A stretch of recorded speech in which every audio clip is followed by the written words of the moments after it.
Why would happen? Because I lean on it all the time. Oh, you lean on the door. That's why I sit there. Like, it is cool. So, Can we put just a cushion on it? okay. But it's still leaning. So the door. No. If you lean on the cushion, it's. That's what we've been doing for years. The cushion is up.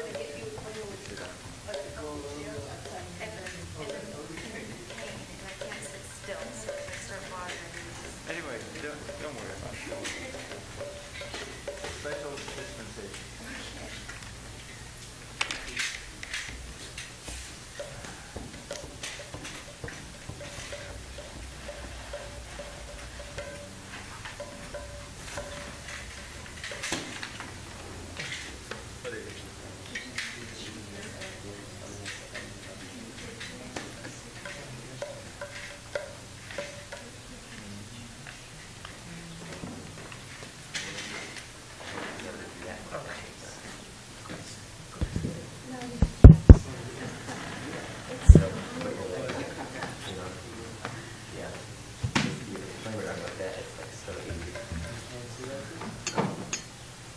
You can't sit like that.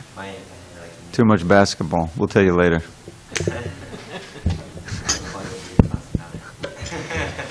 Jaya Radha Madhava Kunja Bihari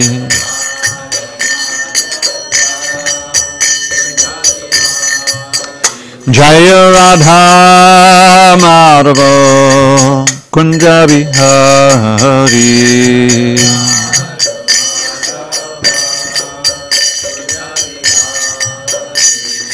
Gopi Janavallabha Girivardhari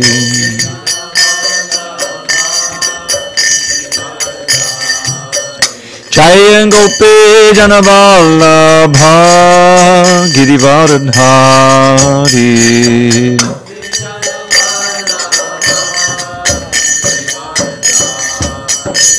Yashodanandana Buddhajana Ranjana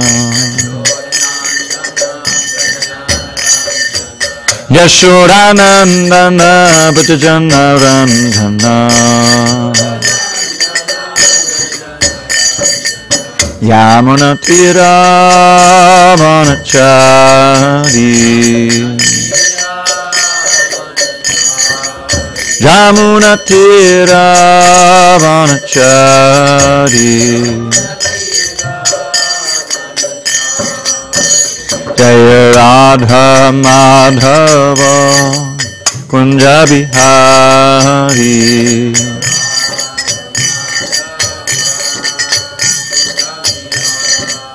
and Jaya Radha Madhava Kunja Bihari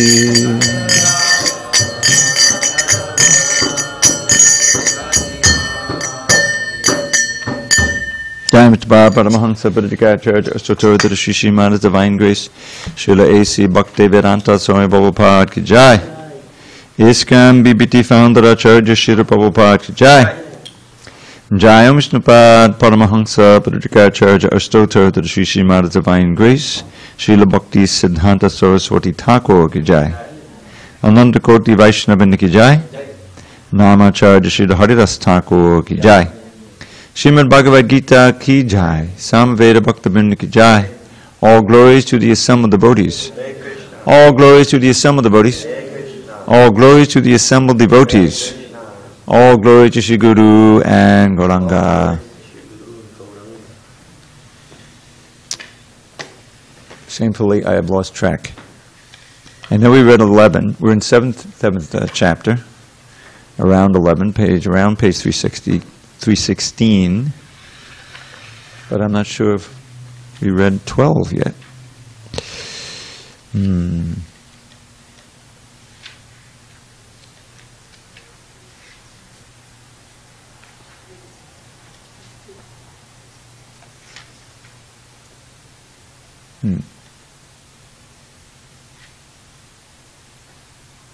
Well, we'll do 12. Today. Om Namo Bhagavate Vasudevaya. Om Namo Bhagavate Vasudevaya. Om Namo Bhagavate Vasudevaya. Om Namo Bhagavate Vasudevaya. Om Namo Bhagavate Vasudevaya. Om Namo Bhagavate Vasudevaya. On this 8th day of August, 2017 in SanDiego, we're reading from Srimad Bhagavad Gita as it is, translation and commentary by His Divine Grace A.C. Bhaktivedanta Swami Prabhupada. We are in Chapter 7 entitled Knowledge of the Absolute, text number 12, page 316. Ye chaiva sattvika bhava, Ye chaiva sattvika bhava. rajasas tamasaschaye, Rajasas tamasaschaye. matta eveti tan vidhi, Matta eveti tan vidhi. natvaham teshu te mahi. Tvaham teshite mahi. Ye chaiva sattvika bhava, Ye chaiva sattvika bhava. rajasas tamasaschaye, Rajasas tamasaschaye. matta eveti tan vidhi, Matta eveti tan vidhi. natvaham teshu te mahi. Tvaham teshite mahi. Ye chaiva sattvika bhava, Ye chaiva sattvika bhava.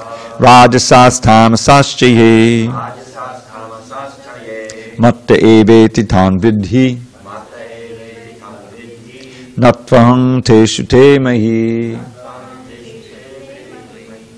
Jenny. Go ahead.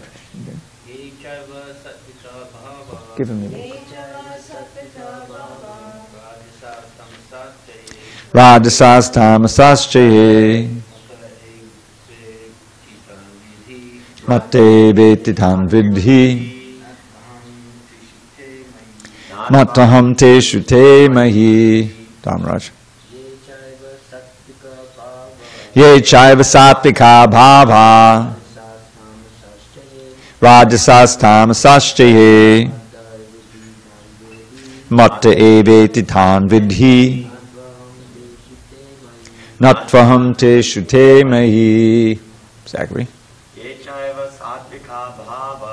Ye chaiva sattvika bhava, Rajasas tamasaschaye. rajasas tamasaschaye, Matta eveti tan vidhi. matta eveti tan vidhi, Natvaham teshite mahi. natvaham teshu te mahi. Parashakti. Ye chaiva sattvika bhava, rajasas tamasaschaye, matta eveti tan vidhi, natvaham teshu te mahi. Ye chaiva sattvika bhava, rajasas tamasaschaye, matta eveti tan vidhi, natvaham teshu te mahi. Yea, all which, cha, and, eva, certainly, sattvikaha, in goodness, bhavaha, states of being, rajasaha, in the mode of passion, tamasaha, in the mode of ignorance, cha, also, yea, all which, mattaha, from me, eva, certainly, iti, thus, tan, those, vidhi, try to know, na, not to, but aham, I, teshu, in them, te, they, mahi, in me. Translation. Know that all states of being, be they of goodness, passion, or ignorance, are manifested by my energy. I am in one sense everything, but I am independent. I am not under the modes of material nature, for they, on the contrary, are within me. Purport. All material activities in the world are being conducted under the three modes of material nature. Although these material modes of nature are emanations from the Supreme Lord, Krishna, He is not subject to them. For instance, under the state laws one may be punished, but the king, the lawmaker, is not subject to that law. Similarly, all the modes of material nature, goodness, passion, and ignorance, are emanations from the Supreme Lord, Krishna. But Krishna is not subject to material nature. Therefore he is nirguna, which means that these gunas or modes, although issuing from him, do not affect him. That is one of the special characteristics of Bhagavan, or the Supreme Personality of Godhead. Om Jnanatimarandrasya Jnananjana Shalakaya Chakshurunmiratam Mena Tasmai Shri Gurave Namaha. I was born in the darkness of ignorance. My spiritual master, Srila Prabhupada, opened my eyes with the torchlight of knowledge. I offer my humble obeisance unto him and all members of Sri Parampara. Krishna here is kind of summing up. Since text number 8, he has identified himself as various common experiences that we have. Rasoham apsukonteya. I am the taste of water, I have the light of the sun and the moon, I have the ability in man. These are things that we commonly experience practically every day. And Krishna is giving us a clue about how we can think of him in these common experiences. He's already explained that that everything that exists that we commonly experience are his energies. So if we believe that, then we realize that he's everywhere through the projection of his energies. And then he's explaining how he's also everywhere through the interaction of those energies. Because the taste of water is nothing but the way that the water is reacting on your tongue and so forth. So that's been a few verses. He went through, let's see, 9, he's the fragrance of the earth, the light of the fire, life of everything that lives, the seed of everything, the intelligence of the intelligence, even the sex life that's not against religious principles. And then now this is kind of a summing it up. Anything that you experience is under these modes of nature. Goodness, passion, and ignorance. They are themselves coming from me, but they do not affect me. Now this reminds me of a verse in the Bhagavatam that Prabhupada would sometimes quote. The divinity of the divine. Etadishanamishasya prakatistopi tadgunai na yujjate sadatnastaya yata buddhistarashaya. This is the divinity of the divine. Ishanamishasya. This is one of the main godly qualities of God. And that is, even though while among the modes he may come to earth and he appears to be of the earth, but he's not. But he's not affected by the modes of nature. Because they're within him. They're created by him. They're under his control. And similarly, the intelligence of one who takes shelter of the Lord is also not affected by the modes. Now this will be more in detail explained in the 14th chapter. How the modes are conducting everything, and according to the mode that's affecting your mind, you'll see the world differently, you'll be attracted to different things, foods, everything, music, persons. This will be conducting your life, and that's what you'll identify as yours. But that's coming in the future. So here he's saying there's nothing in this material world beyond the modes, but when I happen to be here, I'm not under the modes, because they're controlled by me. And then in a few verses we'll see how we can also transcend these modes. Very important verse coming up, text 14. Any discussion on text 12?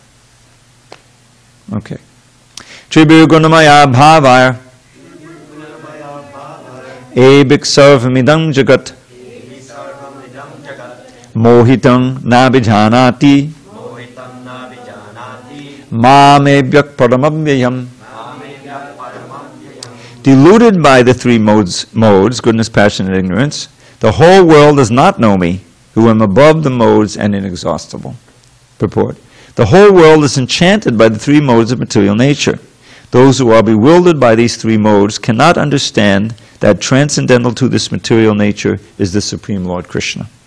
Every living entity under the influence of material nature has a particular type of body and a particular type of psychological and biological activities accordingly.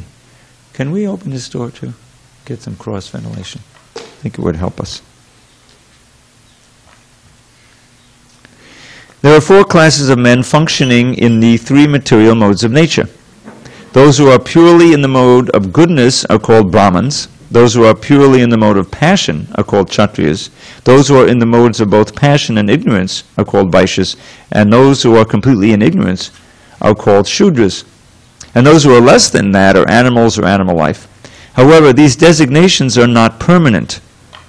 I may be either a Brahmin, Kshatriya, Vaishya, or whatever. In any case, this life is temporary. But although life is temporary and we do not know what we are going to be in the next life, by the spell of this illusory energy, we consider ourselves in terms of this bodily conception of life. And we thus think that we are American, Indian, Russian, or Brahmin, Hindu, Muslim, etc. And if we become entangled with the modes of material nature, then we forget the Supreme Personality of Godhead who is behind all these modes. So Lord Krishna says that living entities deluded by these three modes of nature do not understand that behind the material background is the Supreme Personality of Godhead. There are many different kinds of living entities, human beings, demigods, animals, etc. And each and every one of them is under the influence of material nature. And all of them have forgotten the transcendent personality of Godhead. Those who are in the modes of passion and ignorance, and even those who are in the mode of goodness, cannot go beyond the impersonal Brahman conception of the absolute truth. They are bewildered before the Supreme Lord in his personal feature, which possesses all beauty, opulence, knowledge, strength, fame, and renunciation. When even those who are in goodness cannot understand, what hope is there for those in passion and ignorance? Krishna consciousness is transcendental to all these three modes of material nature, and those who are truly established in Krishna consciousness are actually liberated. So these modes are always with us, and just like the fish in the water, you know, they don't know what water is. It's like, what's water? You know, but once they're out of the water, they really understand. They'd be in the water. So it's so much part of our existence that we take it for granted that our personality is such, whatever the modes happen to be. Now, many of us can recall what we were like to some degree before Krishna consciousness.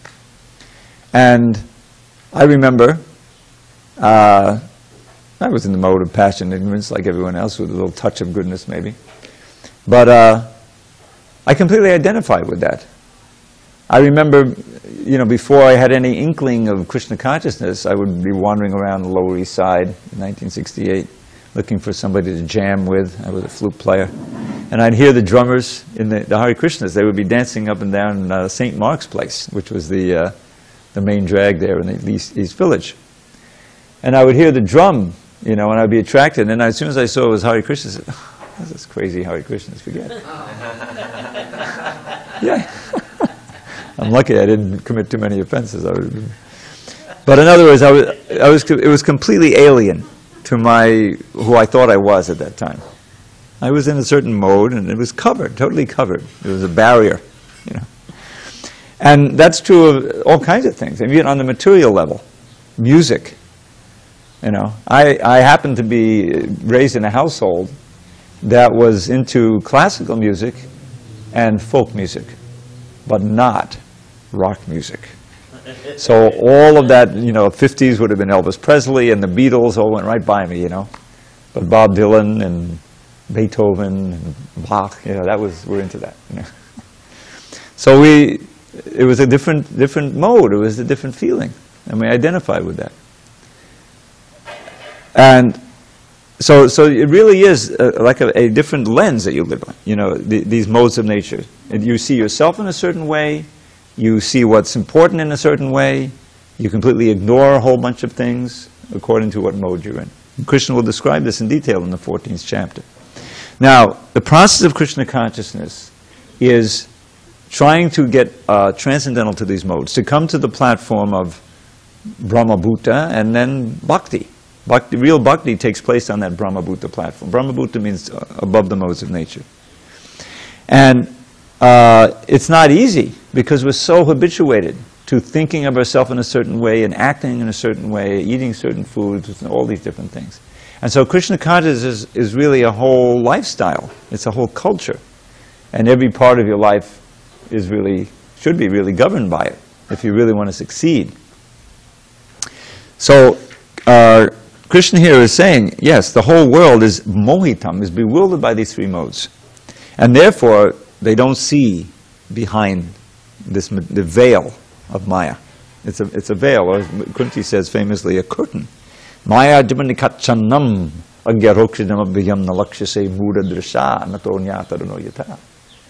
that those who are bewildered by the curtain of Maya, Javanikacha is a curtain, Agyat Hokshaja Abhiram, out of ignorance, Agyat, they cannot perceive Adhokshaja. You are Adhokshaja, a very significant name for Krishna. It's not a Leela name, it's not going to remind you of Vrindavan, but it reminds you of the existential position or ontological position of Krishna.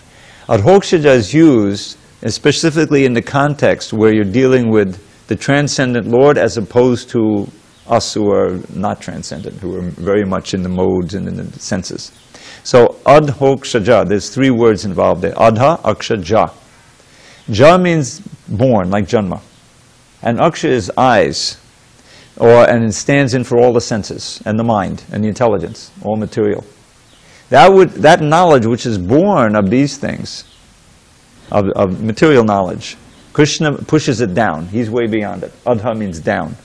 In other words, he defeats all that. He's beyond it. He's transcendent. This is exactly the definition of transcendental. Beyond the range of our material senses and mind. So, clearly those who are very much within the realm of the material senses and mind cannot perceive that which is beyond. They're too subtle to the spirit as opposed to matter. Now, Krishna, he very much wants to help us perceive him and to rise beyond these gunas, which also means ropes. We're bound by our conditioning under the gunas, under the 3 modes of nature. So Krishna is not a dead stone. He's a person, and he's the father of all of us. And he wants to somehow break through this curtain that we've drawn around ourselves for our own good. And so he makes himself accessible to our senses that we have. That's what the whole idea of deity worship is. We can't see pure spirit. We can't see Krishna in a pure spiritual form. We're too much contaminated. So he comes through the agency of his pure devotees as what some would call statues or idols, but we know as we call the deity form. And because these pure devotees installing and giving us means of worship, therefore we can perceive to the degree of our purity the pure form of the deity. And even someone just walks off the street, they don't know anything. If they see that form and they're somewhat attracted and they say, it's beautiful, that's an important step forward, as opposed to all the other things you might see. You see what I'm saying? So Krishna comes in that form so we can see him and serve him and cook for him and dress him and do all the things, have nice festivals and Rathayatra and everything. Now, the most important way he comes is through sound. The holy name and the vibration of the Shastra. That's why we take the trouble under Prabhupada's guidance. He took all the trouble to give us the transliteration and the synonyms and everything. What were we going to say? What's the difference between a pure devotee and being transcendental? There is no ultimate difference. The pure devotee means he's transcendental. He has no other, he's not conditioned by the modes of nature. So, the sound vibration of the Shastra, of the holy name, of the words coming out of the mouth of the pure devotee, they have a certain potency. That becomes very clear in the fourth canto. Because of the absolute realization and the faith, when such a person speaks, it has a great power to enter the heart and implant faith and interest in, further interest in Krishna consciousness. So, this verse is setting up, he's saying that all, sarvam, everyone in the universe is bewildered by this. Otherwise they wouldn't be in this material universe, they'd be in the spiritual world. So the 3 modes, everyone is more or less conditioned. Now, Krishna consciousness means doing so many things that aren't inherently transcendental in order to bring you to the mode of goodness, which is a platform upon which your transcendental understanding can be built. That's why like ashram life, temple life, or so many things in the books are about cleanliness, how to eat, regularity, how to deal with others. All these things help to bring us to the mode of goodness. And they're integrated into Krishna consciousness. So that will, it becomes very clear in the next verse, which is a very important verse, about how we can transcend this bondage of the modes of nature and the 3 gunas. We can't do it on our own. We need Krishna's help. That's the whole idea here. Any comments or questions? Yes, Prabhu. Go ahead. Sorry, I asked about being transcendental, being pure devotee, but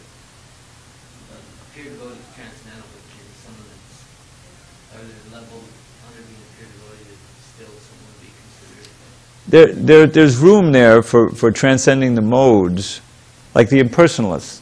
Right. You know, there's a verse in the Prabhupada would often quote about from the 2nd chapter, 10th canto, where the demigods are praying to Krishna in the womb.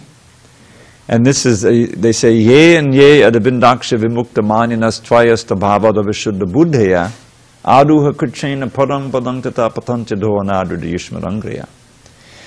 So, they're saying there, my dear Lord, besides your devotees, there are others who are not devotees and whose intelligence is not completely purified, but who, through severe austerities, can rise up to the Brahman platform. They're called Param Padam, the transcendental platform. But because they're averse to serving your lotus feet, they eventually fall down again. It's kind of, and you see this with the Mayavadis. This is the Mayavadis, the impersonalists. It's very logical. We are spirit souls, right? But we're not just souls. We're not just consciousness. We're persons. We're eternal spiritual persons. Our original personality is covered by this false personality, or the body and the mind and all this complicated. But deep down inside, we're persons. And just as we do things in this body because we're persons, when we transcend, ultimately as devotees, we have a whole life ahead of us, right? There's so much to do in the spiritual world. It's not just that I'm free, I'm liberated. You see? Liberation is a negative concept. It means that you're free of misery. Now what? Now what do I do with all that freedom and all that?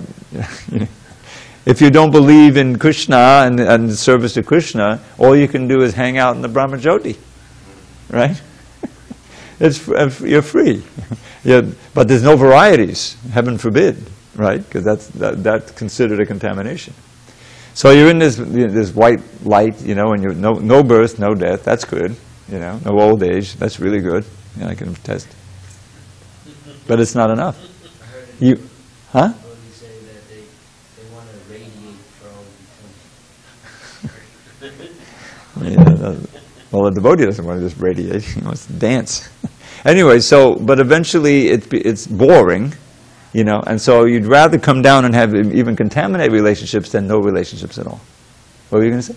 So even though you're in the platform and supposedly there's no more rebirth, but it's by your own desire that you are reborn because you're missing. Yes. But you'd rather have, Prabhupada says they come down and open hospitals or something.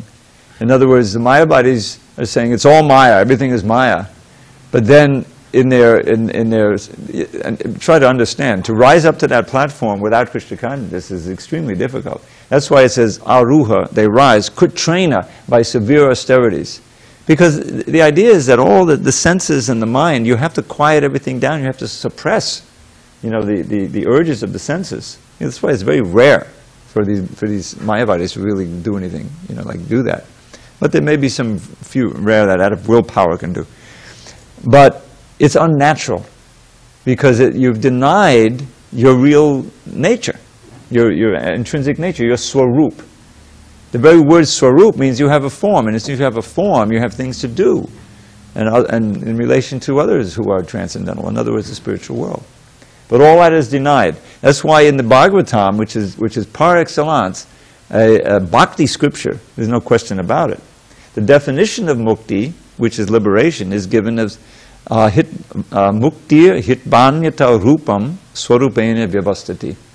In 2 lines, this is half a verse, in 2 lines this definition, the word rupa is used. So mukti means to give up all other forms that we've inhabited. Even in this lifetime, we've inhabited so many forms. Haven't you noticed that your body is gradually changing? And Krishna reminds us in the favorite verse, everybody's first verse to memorize, Dehi nosmin yata dehi. Right? Little baby, child, gradually more, it's constantly changing. Those are different forms. Probably it's describes like a movie.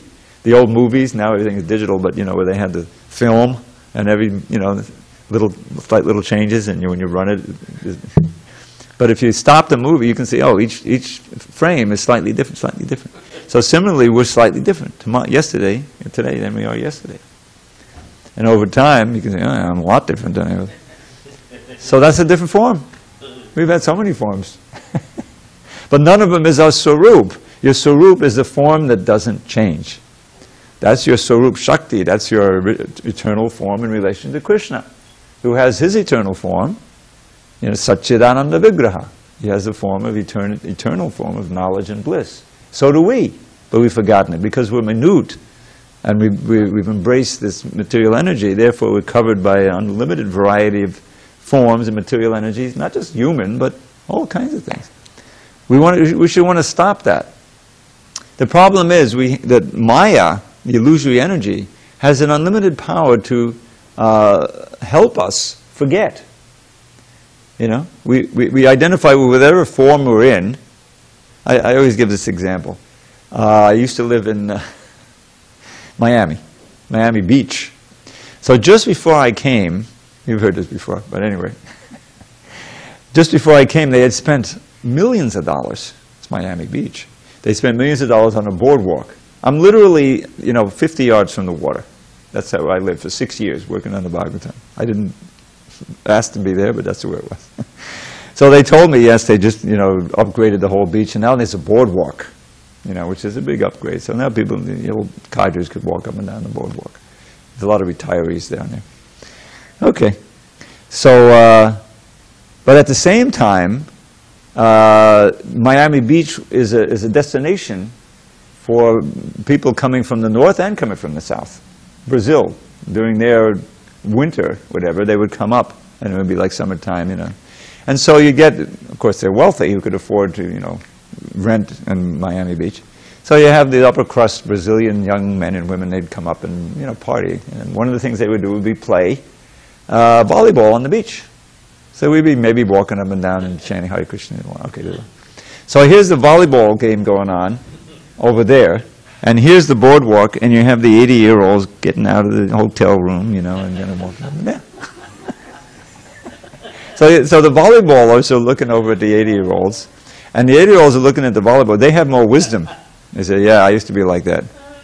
But the volleyball, they're not thinking that. Just like I was when I was 18. I was thinking, oh boy, I'm glad I'm not an old person. I'm constitutionally a young person, and there's don't you feel like that? Because you identify with whoever you happen to be.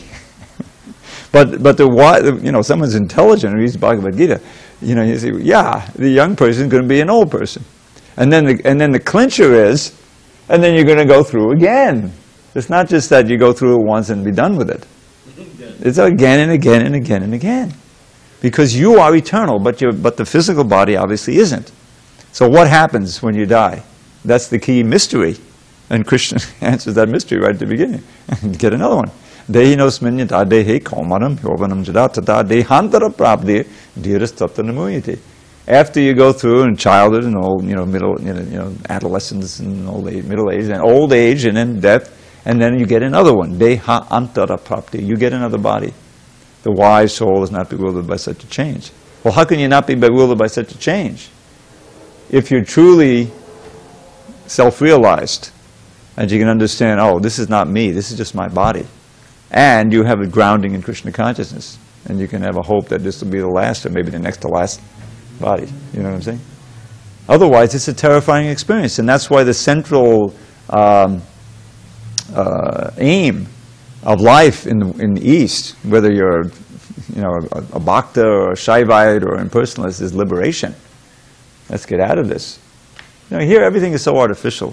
They try to hide away old age, disease, and death. They just built this thing, like Catty Corner does. It's an old folks' home, But you would never know it from looking outside. It looks pretty nice, It's a high-end old folks' home, believe me. You probably have to spend $5,000 a month just to stay there when it's all told. But the idea is that, it's a senior living. It's like you got one foot in the grave. And then what? So Krishna consciousness is meant to handle that. You deal with the most important questions. And it's answered in the next verse. So let's read the next verse. Very important verse. If you want to memorize the verse, this is a good one to do. Daiviyesha gunamahi Mama Maya Duratya Mama Maya Duratyaya Mameva Ye Papadyante Mameme Padyante Mayame Tang Tarantite. Mayame Tam Tarantite. This divine energy of mine, consisting of the three modes of material nature, is difficult to overcome. But those who have surrendered unto me can easily cross beyond it. Purport. The Supreme Personality of Godhead has innumerable energies, and all these energies are divine. Although the living entities are part of his energies and are therefore divine, due to contact with material energy, their original superior power is covered. Being thus covered by material energy, one cannot possibly overcome its influence. As previously stated, both the material and spiritual nature, being emanations from the Supreme Personality of Godhead, are eternal. The living entities belong to the eternal superior nature of the Lord. But due to contamination by the inferior nature, matter, their illusion is also eternal. The conditioned soul is therefore called Nitya Baddha, or eternally conditioned. No one can trace out the history of his becoming conditioned at a certain date in material history.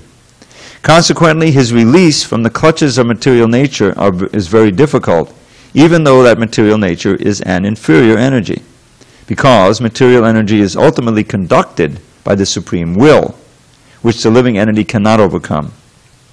Inferior material nature is defined herein as divine nature due to its divine connection and movement by the divine will.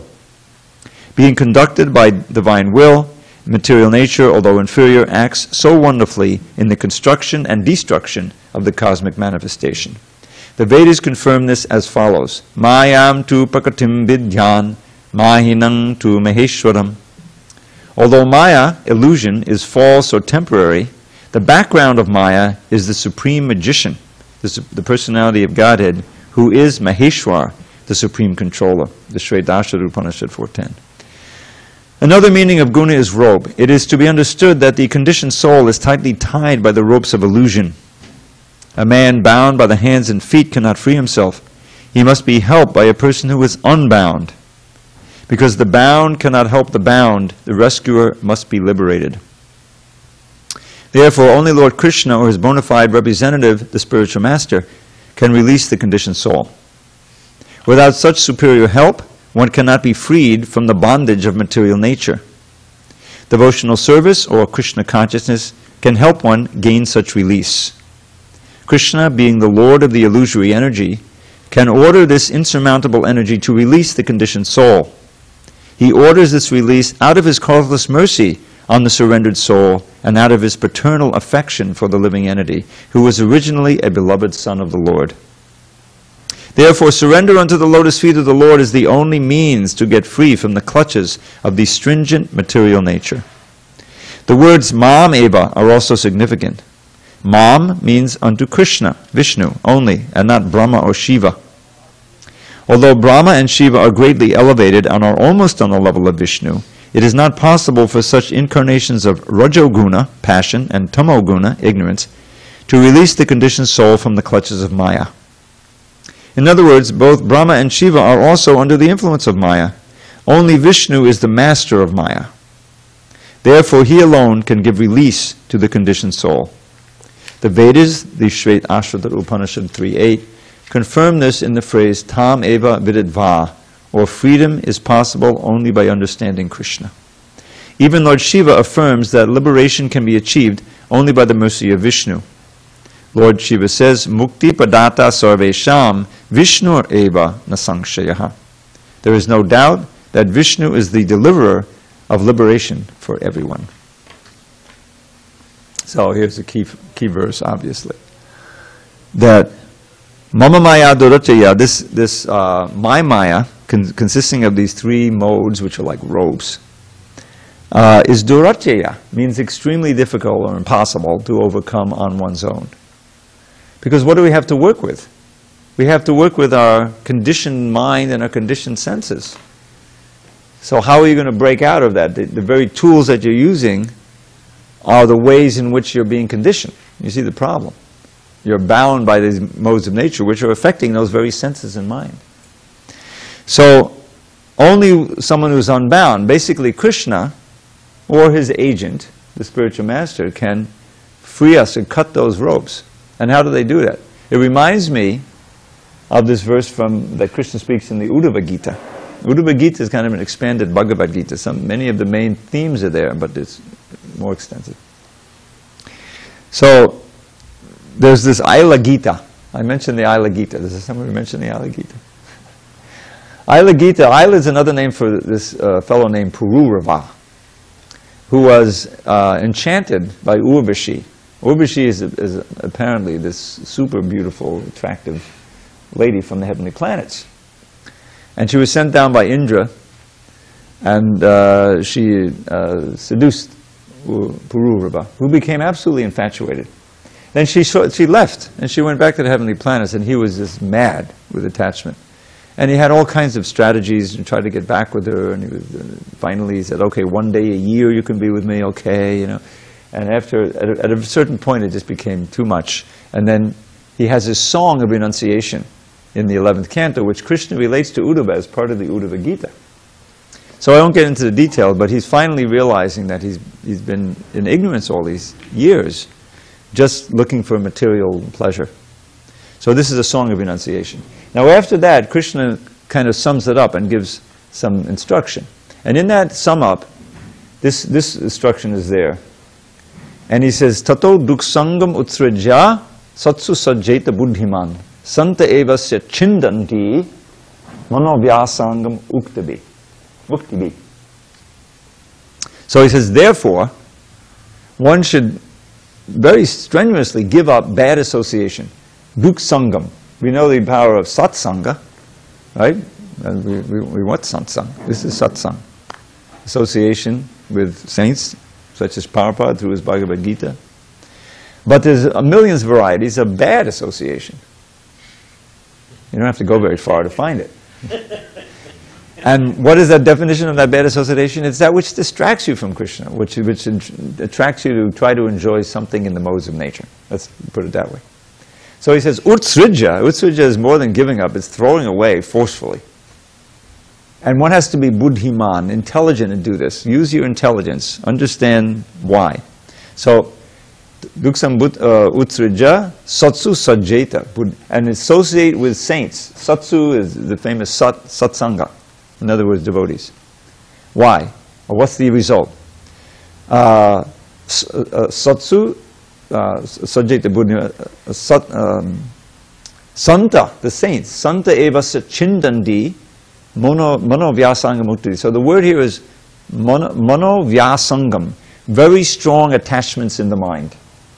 And we've all had experience with that. Just can't get it, her, him out of your mind.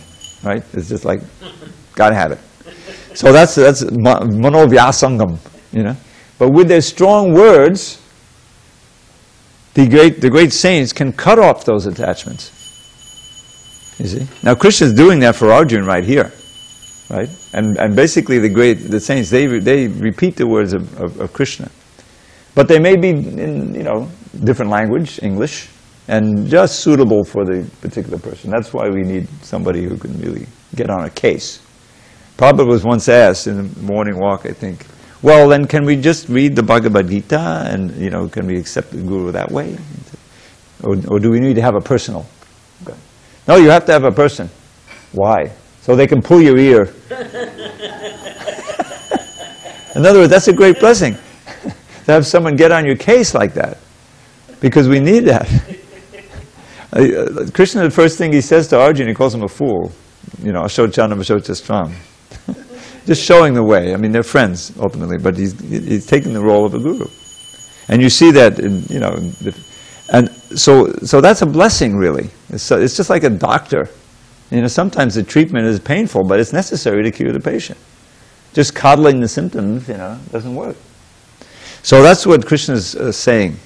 And that's what in the Uddhava Gita, and here he's saying the same thing. You have to surrender to him. In other words, you have to, just like Arjuna did in text 7, chapter 2, that now I'm giving up. Karpanya dosha bhata svabhava. I'm beset by this miserly weakness.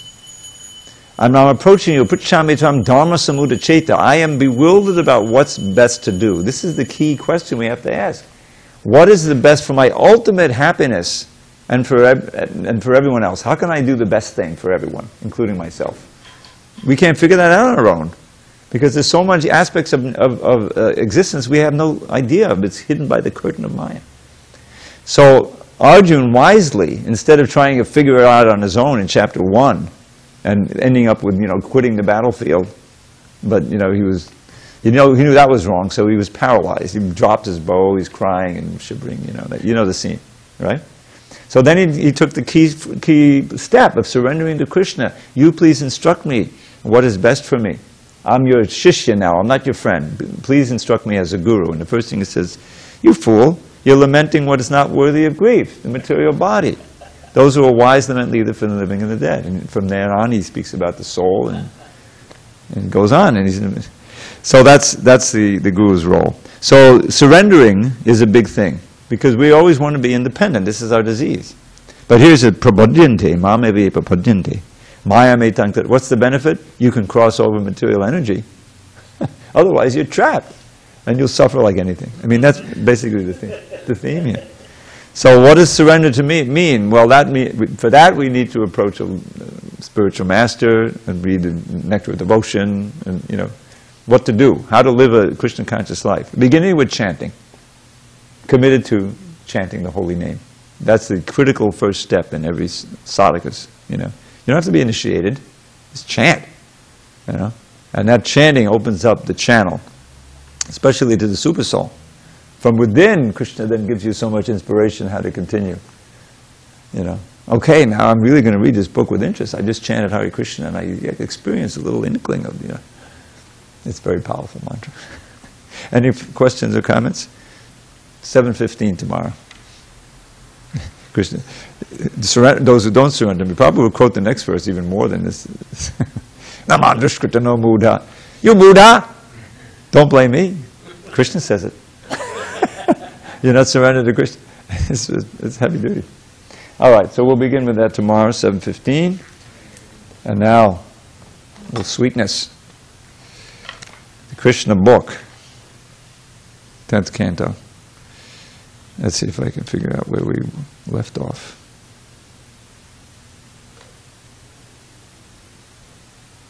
Okay, definitely not there. Bookmarks. Okay.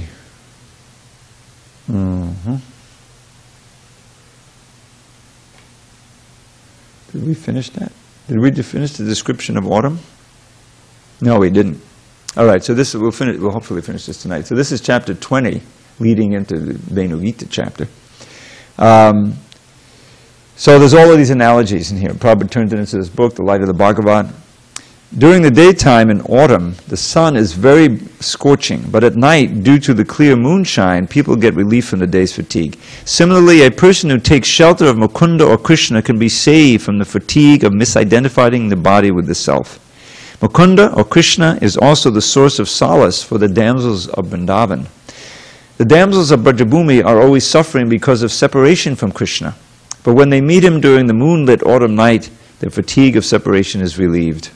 When the sky is clear of all clouds, the stars at night shine very beautifully. Similarly, when a person is actually situated in Krishna consciousness, he is cleared of all dirty things, and he becomes as beautiful as the stars in the autumn sky.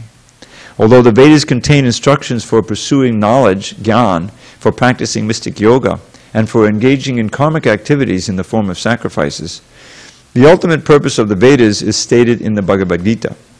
One has to accept Krishna consciousness after thoroughly studying the Vedas. Therefore, the clean heart of a devotee in Krishna consciousness can be compared to the clean sky of the autumn season. During autumn, the moon looks very bright along with the stars in the clear sky. Lord Krishna himself appeared in the sky of the Yadu dynasty, and he was exactly like the moon surrounded by the stars, or the members of the Yadu dynasty. When there are ample blooming flowers in the gardens in the forest, the fresh aromatic breeze gives a great relief to the person who has suffered during the summer and rainy seasons. Unfortunately, such breezes could not give any relief to the gopis because of their heart's dedication to Krishna. People in general might have taken pleasure in that nice autumn breeze, but the gopis, not being embraced by Krishna, were not very much satisfied. On the arrival of the autumn season, all the cows, the deer, the birds, and females in general become pregnant, because in that season all the husbands generally become impelled by sex desire.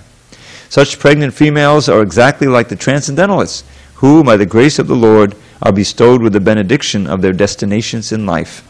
Srila Rupa Goswami has instructed in the Upadeshamrita, essence of all advice, that one should execute devotional service with great enthusiasm, patience, and conviction, and should follow the rules and regulations, keep oneself clean from material contamination, and stay in the association of devotees.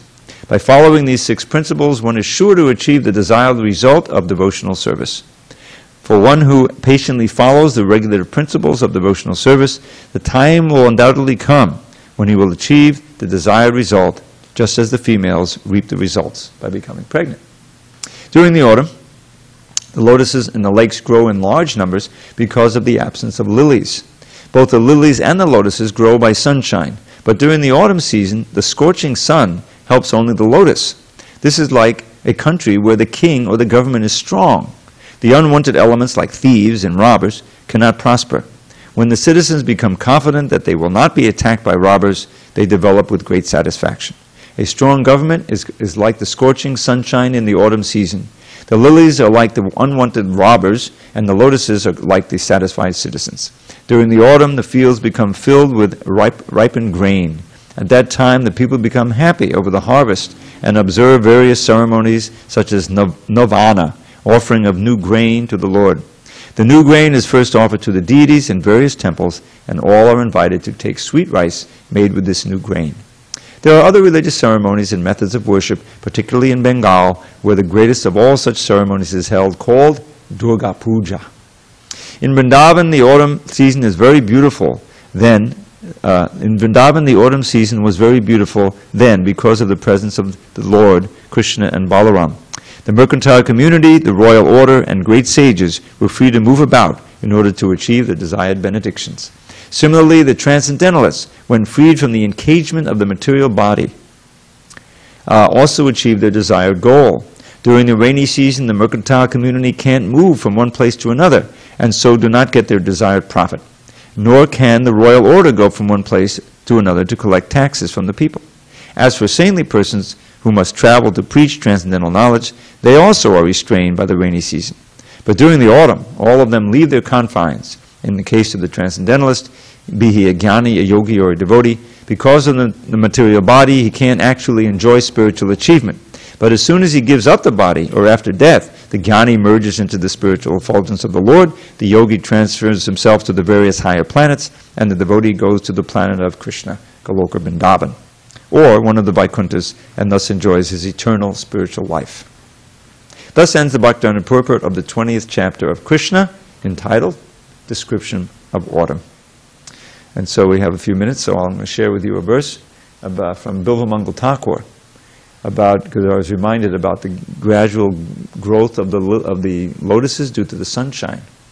And you've never heard a verse like this before. This is a special verse. Ahamakadakadanikadamidamidata Lakshmi Sadasatadasasindrisha Sadrisha Dishi Deve Vajayuvati Ratikala Vijaya Nija Lila Madamutata Badana Shashi Madanimani Liye.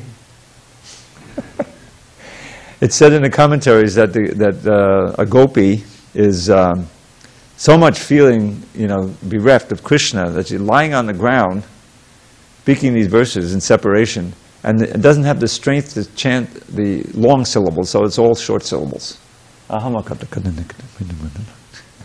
So what does it mean? So ahima, now that's very interesting. We could take it. Hima, we know the word hima, and as in Himalayas, the abode of snow and ice. So ahima is just the opposite, heat. And kada means to make. So what makes heat? The sun. So ahamakada is a word for sun. And ahamakada, kada.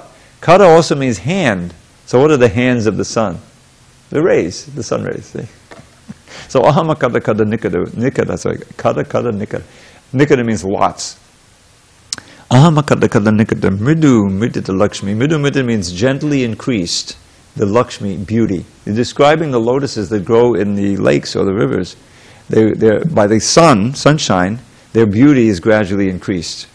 But they're not talking about lotuses, they're talking about Krishna's eyes. So ultimately, his lotus eyes are just like petals of a lotus whose beauty has, not just any lotus, sada satara sada. Sada satara means with a lot of, full of beauty and lusciousness. You know, when it's something is sada satara sadasiruha sadrisha drishi deve. So his eyes resemble the petals of luscious lotuses whose beauty has been gently increased by a lot of sunshine. That's the first statement. And liye means I'm absorbed in thinking of his eyes, of his lotus eyes. Then the next line says, sahaja rasa ahamakata kadanakata minamata lakshmi sarasatara sarasiduha sarishtishi devi vraja yuvati rati kalaha vijahanija lila manamudata badana shashi manani maniliya. So vraja yuvati, those are the young girls of Braja. Rati kalaha, the battle of Cupid. So it's, a lot of it's just wordplay, you know. And so he's very happy because he won this particular battle. Rati kalaha, Vraja yuvati rati kalaha, Vijahi is the victor. He conquered. Nija in his lila. Mada mudita, so his face is very joyful. Mada mudita with joy. Mada mudita vadana shashi means a moon face, moon-like face. I'm absorbed in seeing the sweet beauty of his moon-like face, which is bearing a smile because he has very happily conquered the gopis in this particular battle of Cupid. There you have it. And now it's time to adjourn for Arti. All glories to Srila Prabhupada.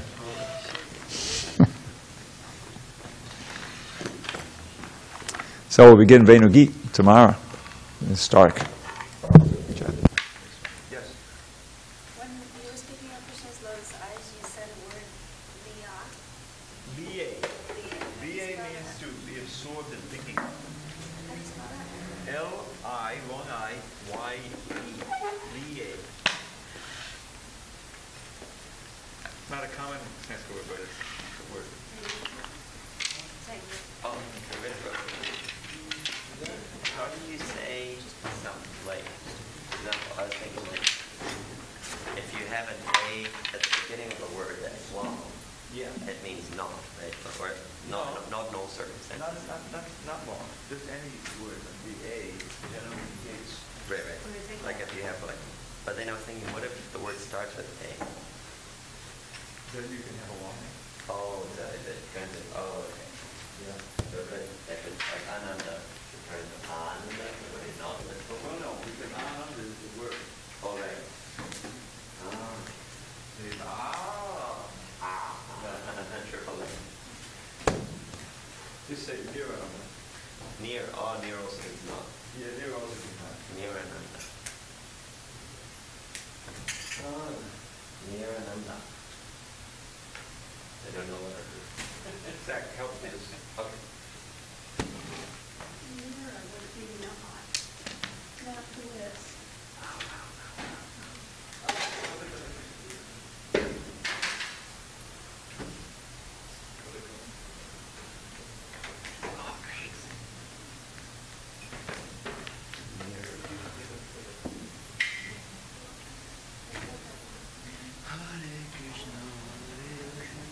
Stop.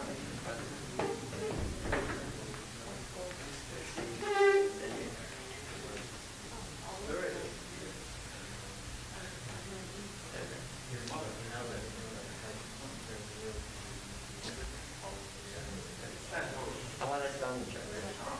Oh, the only thing that moves, the only thing that moves is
Namine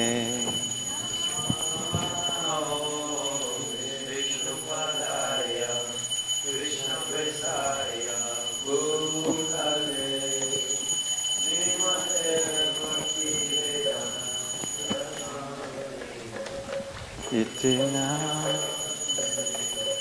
Namaste Saraswati Devi Gaura Vani Pracharine Nivishesha Shunyavadi Asacha Desha Tarine Namaste Saraswati Devi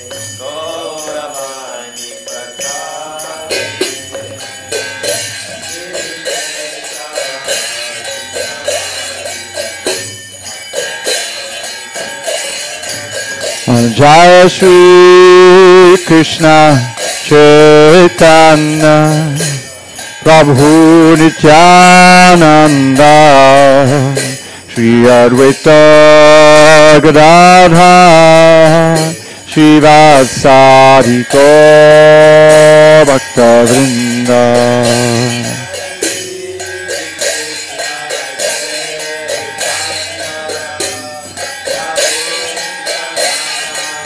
Konita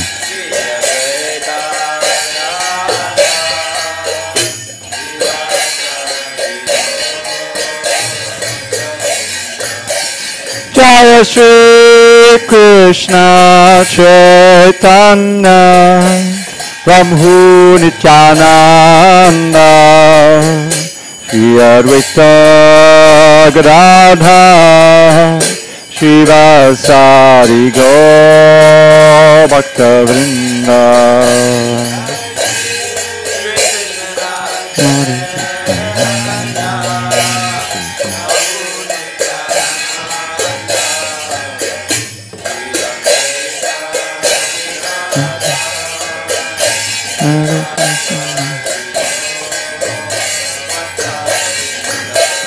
Jaya Shri Krishna Chaitanya Prabhu Nityananda Shri Advaita Gadadhar Shiva Sari Go Bhakta Vrinda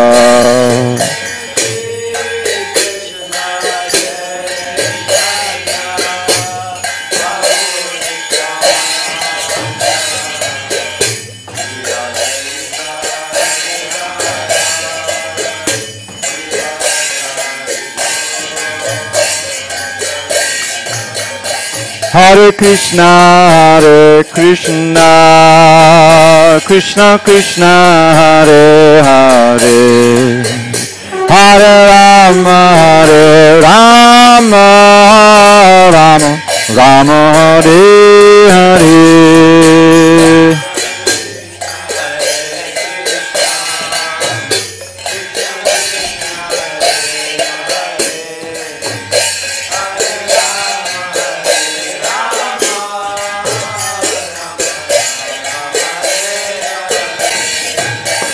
Hare Krishna,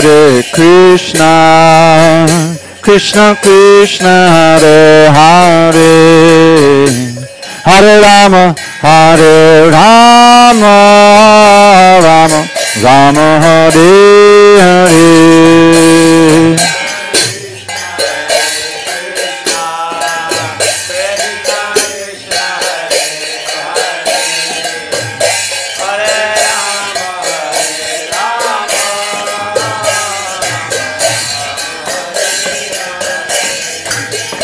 Hare Krishna, Hare Krishna, Krishna Krishna, Hare Hare, Hare Rama, Hare Rama, Rama Rama, Hare Hare. Hare Krishna, Krishna Krishna,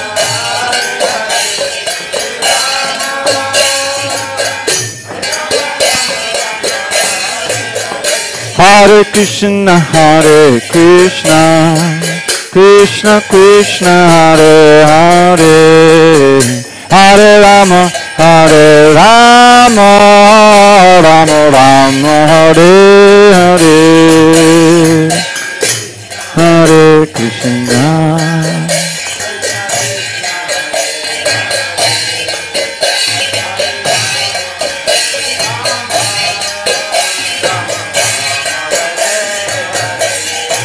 Hare Krishna, Hare Krishna, Krishna Krishna, Hare Hare, Hare Rama, Hare Rama, Rama Rama, Hare Hare, Hare Krishna.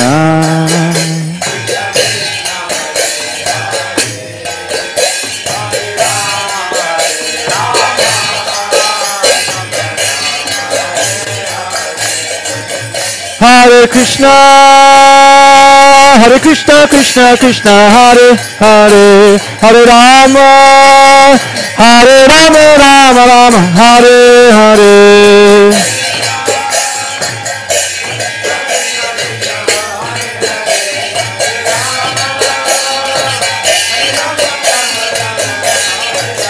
Hare Krishna, Hare Krishna, Krishna Krishna, Hare Hare, Hare Rama, Hare Rama, Rama Rama, Hare Hare.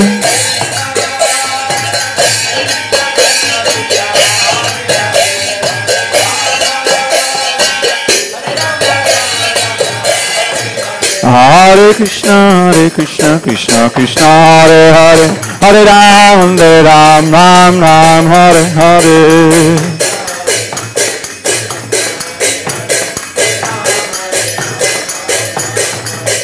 Hare Krishna, Krishna Krishna, Hare Hare, Hare Ram, Ram Ram, Hare Hare.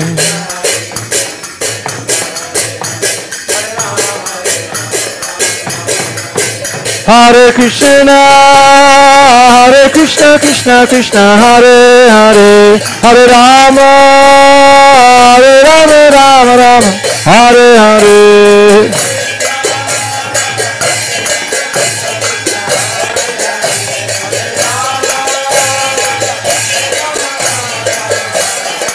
Hare Krishna, Krishna Krishna, Hare Hare, Hare Rama, Rama Rama, Hare Hare.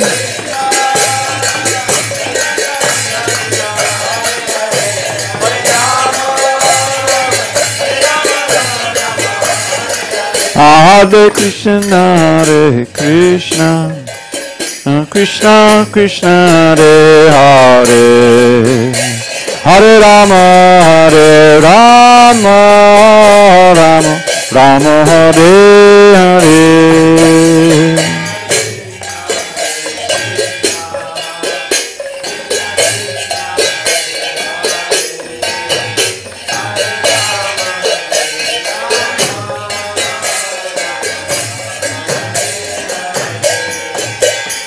Shri Radha Giridhari ki jai. Jai Om Vishnupada Paramahansa Paradikacharya Ashtotter to the Shri Srimad Divine Grace. Srila A.C. Bhaktivedanta Swami Prabhupada ki jai.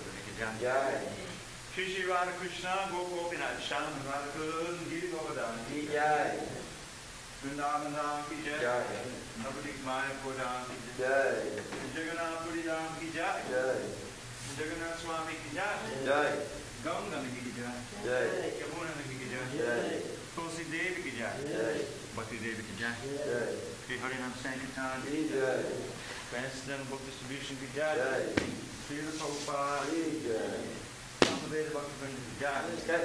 All glories to these sons devotees. Hare Krishna. All glories to these sons devotees. Hare Krishna. All glories to these sons devotees. Hare Krishna. All glories to Shri Guru and Sangha. All glories to Shri Guru Goldanga. Namaste Narasimhaya. Namaste Narasimhaya. Namaste Narasimhaya. Namaste Narasimhaya. Lara Lara Dayini Lara Lara Dayini. Hiranyakashipo Vakshaha Hiranyakashipu Vakshaha. Shilatankana Kalaye Shilatangana Kalaye. Hito Nishinga Parato Nishingo Yato Yato Yamitato Nishinga Dayin Swingo Rindayin Swingo Nitsing Hamading Sharanang Prapaje Tapakara Kamaravare Nakam Amruta Swinga Dalita Hiranyakashipu Tanum Bringa Keshavadrita Narahari Rupa Jai Jagadisha Hare Jai Jagadisha Hare Jai Jagadisha Hare Tavakara Kamalavare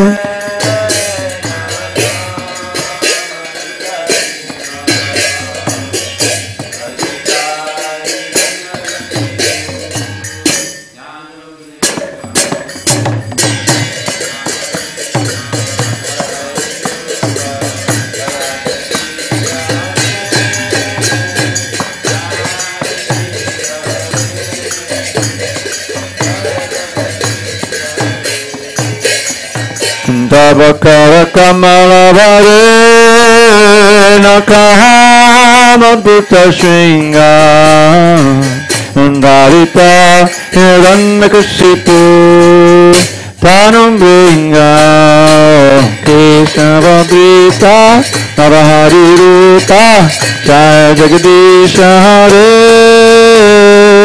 Jai Jagadisha Hare Jai Jagadisha Hare Tavakara Kamalavare Hamamutta Shringa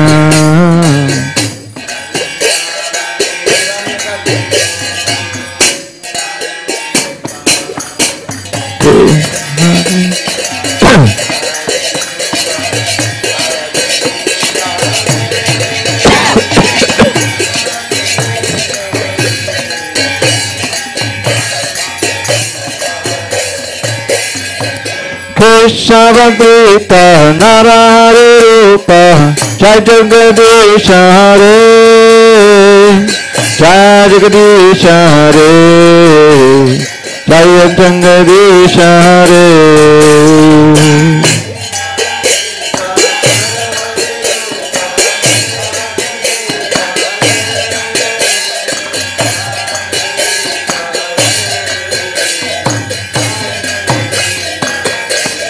Jaya Nrsimhade, Nrsimhade, Jaya Nrsimhade, Jaya Nrsimhade.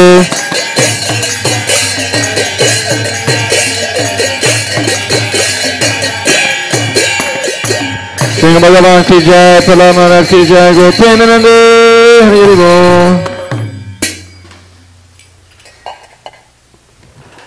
What happened to your hands? रूप से।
कीर्तन गान गणपतौ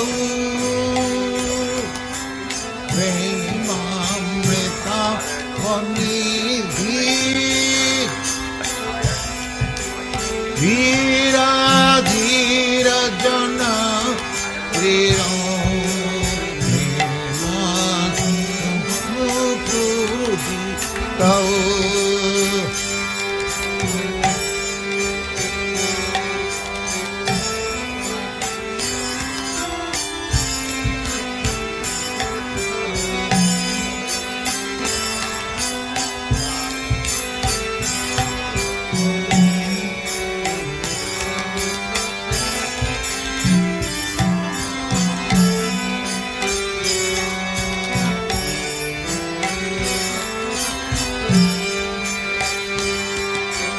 कृष्ण कीर्तन गान नर्तन प्रभु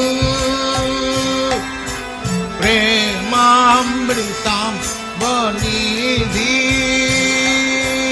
धीर धीर जन प्रिय प्रिय करो पूजित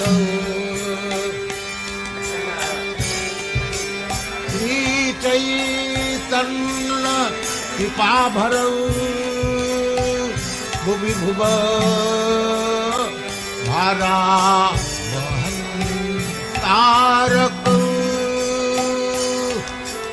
वंदे रूप सनातन रघुजुगौ श्री जीव गोपालक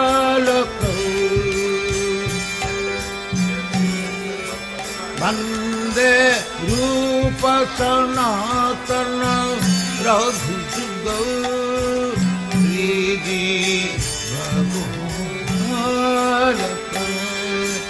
कृष्ण कीर्तन गान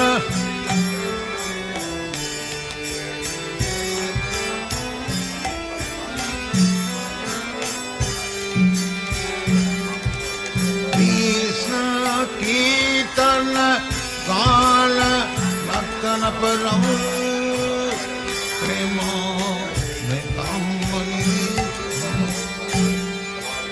वीर वीर जन प्रिय प्रिय करो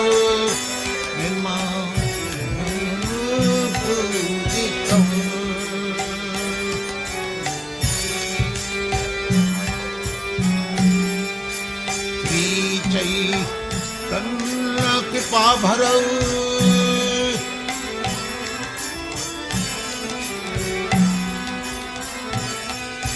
श्री चैतन्य कृपा भरौ भुवि भुव